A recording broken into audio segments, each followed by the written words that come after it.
Michael Dean, what else were you calling about tonight? Yeah, are you guys up on the Stefan Molyneux copyright trolling?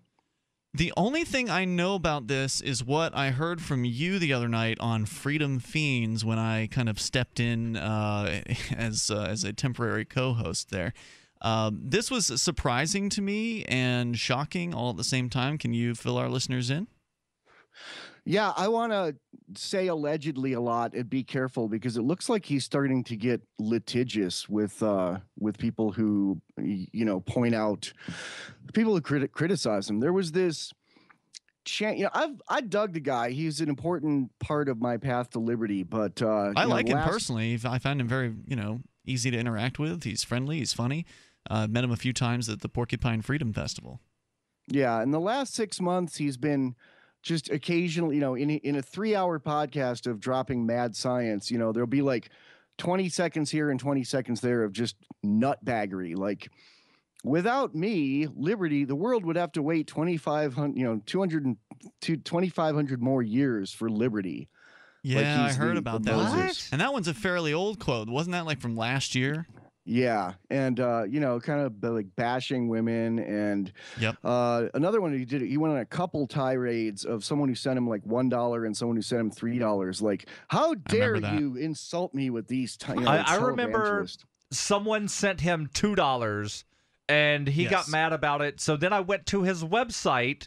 And he has on his donate page, it was the first time I'd ever been to his website or the donate page, and I saw where he says, if you listen to 4 podcasts, send me $2. So he requests $2 and then gets mad when somebody sends him $2. Yeah. So I sent him a Satoshi worth of Bitcoin, and apparently he got mad about that and went off on it on like the next podcast. Why that he get did. mad about $2 anyway? He could be $2 poorer. Because I've got to pay taxes and an accountant, and it cost me more to file paperwork than what I got in your donation. You are a horrible person.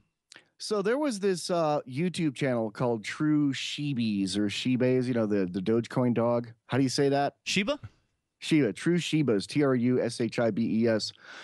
That was entirely composed of like finding places Stefan was inconsistent, like a video where he's saying you should never interrupt anybody, it's not very respectful, and then like 2 minutes later he's shouting down a caller and interrupting them, and things like that, and putting text on it. And it was kind of a resource for people who criticized Molyneux because you could reference these videos and not have to say, well, watch this 3-hour video and go to the 2-hour 17-minute mark.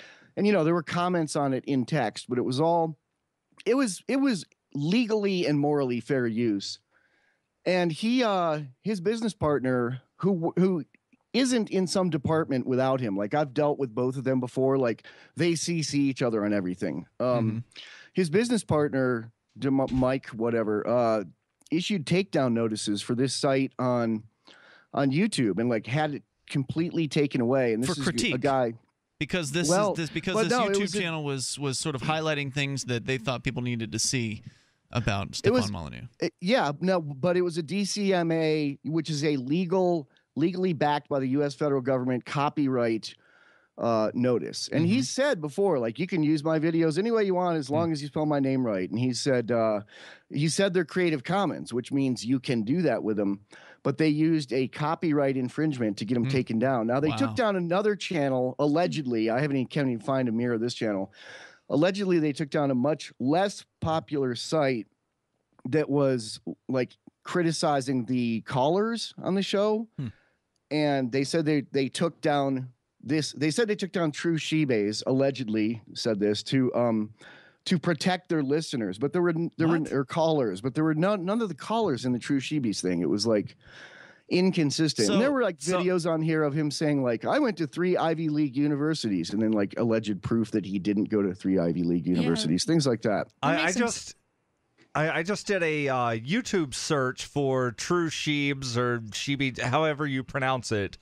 And the first video that pops up is rest in peace, True Shibes, killed by a statist cult leader, that was posted 3 days ago. Wow. Well, there's a mirror of it. Is that on the mirror site? The mirror site on YouTube is True Mirror. TRU Mirror. No, this is by some guy named Jim Jesus. We'll come back with more here in moments. Jim Jesus. Where do I know that? I think that's a listener of Free Talk Live. That name sounds very familiar. Hang on, Michael Dean. We can continue the discussion here in moments. Mark came into the studio the other day and said there's been some concern about Stefan Molyneux, so I've been aware of some of this.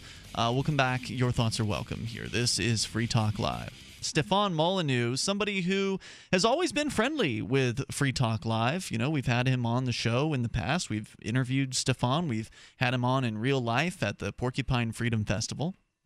And over the last year or so, I've started to encounter things that have given me pause with regards to his show, Free Domain Radio, which is a podcast that he performs. Appropriately enough that Michael Dean is calling in from the Freedom Fiends, because we've been talking about the technology of podcasting tonight. And we're going to get back into the Electronic Freedom Foundation side of this discussion. But you brought up these allegations, Michael, about Stefan Molyneux and his business manager, Michael DeMarco, allegedly using copyright to go after a critic on YouTube, among other things. And you were kind of going through a laundry list of allegations. They're not my allegations. I want to make them clear. They are True Shibi's allegations, because it looks like he's getting litigious, and I want to preface that. But, you know, he complains when people, or he criticizes when critics take, 30 seconds or 60 seconds of something he says that sounds like nutbaggery out of a 3-hour video and post it and say it's out of context. But you can't, if you're commenting on 3 or 4 things he said in 3 or 4 2 or 3 hour videos, it has to be taken in cuts out of there to be able to, process it, or you're going to have to go watch 12 hours of videos. But he says the things he says, and he does the things he does, and they seem contradictory to what he has said before and the ethics that he's put forth. Yeah, Helen. And he's pretty much proving that right now if he's backing a lawsuit, which I find kind of strange, because every video that I've seen of Molyneux, he seems very intelligent, and it all makes sense to me. But now, are you a regular watcher of his content? I'm not a regular. I wouldn't say that, but okay. I've seen a few snippets of some of the things he said. I haven't seen anything bad whatsoever. I think it's fair to say. Now, look, there's something that I think is fair to say about doing a radio show, is that eventually, if you spit enough words into a microphone, you're going to spit some words that sound dumb or poorly thought out. Yes. Or, crazy, perhaps. I mean, you might even be absent sleep, and you might not say something that you really intended to say. So there's all kinds of things that can happen. Or you could be quoting someone, and then somebody only hears that 12-second quote where you're quoting someone else, and it attributes it to you and changes the channel before they know what the truth is or whatever. Yeah, so there's all kinds of things, misunderstandings that can happen. And because I like Stefan personally, when I first started to hear these things and became aware of them, I just thought, oh God, no, I just don't even want to deal with this. I'm just going to put this off to the side and wait and see what happens with all this. And one of the first clues for me was when he started putting out the Truth About series on YouTube. And that, to me, was just like a red flag. When a car dealer tells you how honest they are, that doesn't make me feel good. And when somebody claims that they have the truth, I don't believe them. If you claim to have the truth a bunch, like you're always claiming to have the truth, like every video you put out is titled The Truth About and then such and such, that just seems really inflated, I guess. Especially if it's something opinion-based. That does seem like very narcissistic. Maybe it is or it isn't. I don't know. Honestly, I haven't watched very much of this Truth About series. I just seen the titles, and I know I don't want to watch. It's opinion. Yeah. It's opinion. So you took him off of LRN. I did. You said that the other night, and a couple people wrote me and said he didn't really explain well why he did that. Why did you do that? Like I said, I'd already had some concerns about the whole Truth About series, and then I started to hear more rumblings. Mark had come in to talk to me, and he had said that he'd heard, that Stefan had jumped the shark and and then some comment about women, and then I found the details on some of those comments, including excerpts where it sounds like he's blaming women. There's this clip where he blames women for getting together, some women I guess, for getting together with a-holes, and he just goes off on women. It's like it's women's fault that men are a-holes or something like that. I can't really exactly recount his exact position that he was taking, but it was disturbing. And I'd just kind of heard enough at that point. I actually hadn't heard, before I polled him, I had not heard about these allegations about him supposedly using copyright notice to take down a YouTube channel that was critical, and I had not heard yet about these allegations of possible lawsuits. So yeah, I just had, I'd heard enough, basically. Does that explain it? I guess, but you've had questions about other shows on there before and not taking them down. I'm not saying you should take the other ones down or shouldn't have taken this one down, but well, there's there's one thing. You're Mr. Free speech. No, I'm really not. I mean, I like free speech as a general rule, but LRN.FM is a network that is not a free speech network. It's your property. It's your property. It's a network with an ideology behind it, and of course, in the radio business, they tell you a lot that a radio network can't be successful if it's all about ideology. But I don't care about whether or not LRN is successful. So, well, it depends on how you define success. Financial success, right? But and if you define success as lasting a while, LRN has been successful because I've seen numerous radio networks come and go in the last 2.5 years.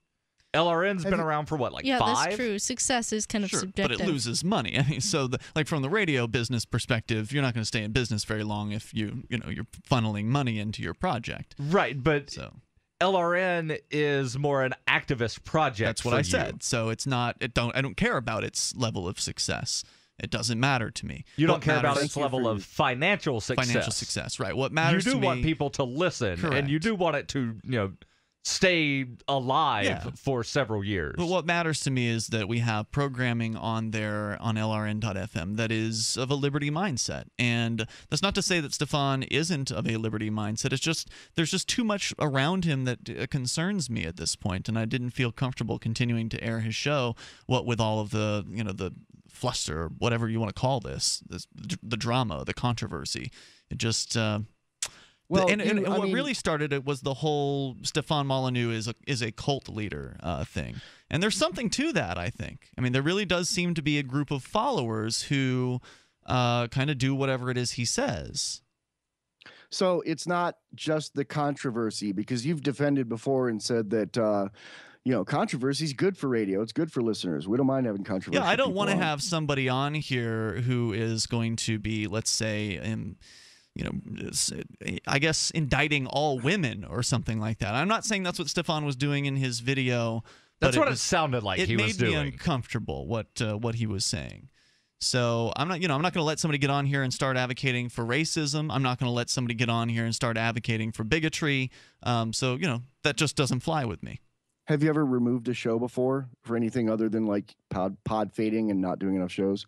Probably, if I were to think real hard, but I don't really recall offhand. Well, I don't really see any problem with blocking people from being on here who are saying hateful or violent things, especially if it's something bigoted. And it just makes sense, being a liberty podcast. It's kind of ideas that you want to promote. Yeah. Hey, Michael, thanks for the call tonight, man. Yep. We got some other folks here who would like to chit chat, and I appreciate your call tonight. Michael Dean from the Freedom Fiends, freedomfiends.com. Free Talk Live, 7 nights a week from 7 to 10 Eastern, live on the Liberty Radio Network at LRN.FM.